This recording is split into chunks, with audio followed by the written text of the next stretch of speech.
শুভ্র arts গ্যালারির পক্ষ থেকে জানাই শুভেচ্ছা। আমি এখন যে ছোটদের জন্য সিনারিটি করছি সেখানে দেখো আকাশের কালারটি আমি করে নিয়েছি লাইট স্কাই কালার দিয়ে।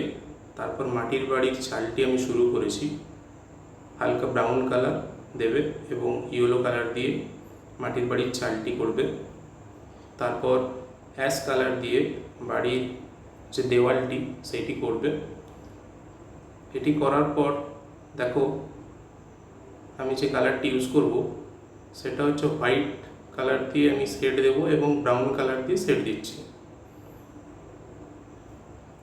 আমি এখানে প্যাস্টেলের যে কালারটি ইউজ করছি সেটা ডোমসের। বাচ্চাদের জন্য এটি খুবই একটি সফট কালার পেন্সিল, তোমরা চাইলে ইউজ করতে পারো। টালির বাড়ির চালটিও দেখো আমি ব্রাউন কালার দিয়ে শেড দিয়ে নিচ্ছি এবং টালির চালটি অরেঞ্জ কালার এবং ইয়েলো কালার দিয়ে শেড করেছি। মাটির বাড়ির যে রাস্তাটা পাশ দিয়ে গেছে সেই রাস্তাটিতে আমি লাইট ব্রাউন দিয়েছি। তারপর দূরের জমিতে হালকা লাইট ইয়েলো, তারপর লাইট গ্রিন দিয়েছি যাতে দূরের ঘাসগুলো বোঝা যায়। তারপর ধীরে ধীরে আমি ডিপ গ্রিন কালারটা ইউজ করেছি। ডিপ গ্রিন কালারটা দেওয়ার পর আমি ডিপ ব্লু কালারটি দিয়ে শেড দিয়ে নিচ্ছি যাতে ঘাসের ডিটেলিংটা আরও খুব সুন্দরভাবে ফুটে ওঠে। এবার আমি গাছের কালারটি যে ইউজ করছি সেখানে লাইট ব্রাউন দেবে, তারপর ডিপ ব্রাউন দিয়ে ধীরে ধীরে শেড দেবে। আর চাইলে তোমরা টিস্যু পেপার এবং সফট কোনো কাপড় দিয়ে এটিকে মিশিয়ে নিতে পারো। গাছের কাণ্ডটিতে এই কালারটি দেওয়ার পর হালকা হালকা করে লাইট ব্রাউন দিয়ে মিশিয়ে নেবে।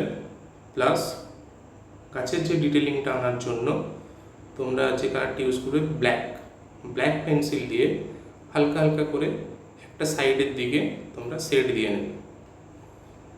দেখবে গাছের উল্টো দিকের যে শেডটি আছে লাইট, বিপরীত দিকের শেডটি রয়েছে একটু ডার্ক, যাতে গাছটি খুব সুন্দরভাবে ফুটে ওঠে। তারপর লাইট গ্রিন, ইয়েলো এবং ডিপ গ্রিন কালার দিয়ে আমি গাছটিকে ফুটিয়ে তুলেছি এবং গাছের যে পাতাগুলি হয় ছোট্ট ছোট্ট সেইগুলিকে করার চেষ্টা করেছি হালকা গ্রিন কালার দিয়ে। ছোট ছোট যে পাতাগুলি সেইগুলি করেছি। তারপর গাছটিকে আমার হাতে যাতে ভালো লাগে সেই জন্য আমি ডিপ ব্লু কালার দিয়ে পাতাগুলি করেছি এবং দূরের জঙ্গলগুলোও করেছি, গ্রিন কালার ইউজ করেছি। এখানে ডিটেইলিং করার জন্য তোমরা গ্লাস মার্কিং ইউজ করতে পারো। গ্লাস মার্কিং দিয়ে করলে ছোট ছবি তো খুব ভালো হয়। রাস্তা এবং দূরের যে বেড়াগুলি করেছি বাঁশের বেড়াগুলি, ওগুলিও গ্লাস মার্কিং দিয়ে করতে পারো। বাড়ির ডিটেলিং করার জন্য, রাস্তার সেট করার জন্য গ্লাস মার্কিং তোমরা ইউজ করতেই পারো। তবে দেখে নিও যতটি সম্ভব কালো কালার কম ইউজ করা যায়, সেক্ষেত্রে আমি বলবো ছবি খুব ভালো হয়। কালো কালারটা কম ইউজ করাই বেটার মনে হয়। দেখো ধীরে ধীরে এইভাবে আমি ছবিটি ফুটিয়ে তুলেছি। তোমরা ছোটরা যে কোনো কম্পিটিশানে এই ছবিটি করতে পারো এবং দেখো রেজাল্ট কি দাঁড়িয়েছে।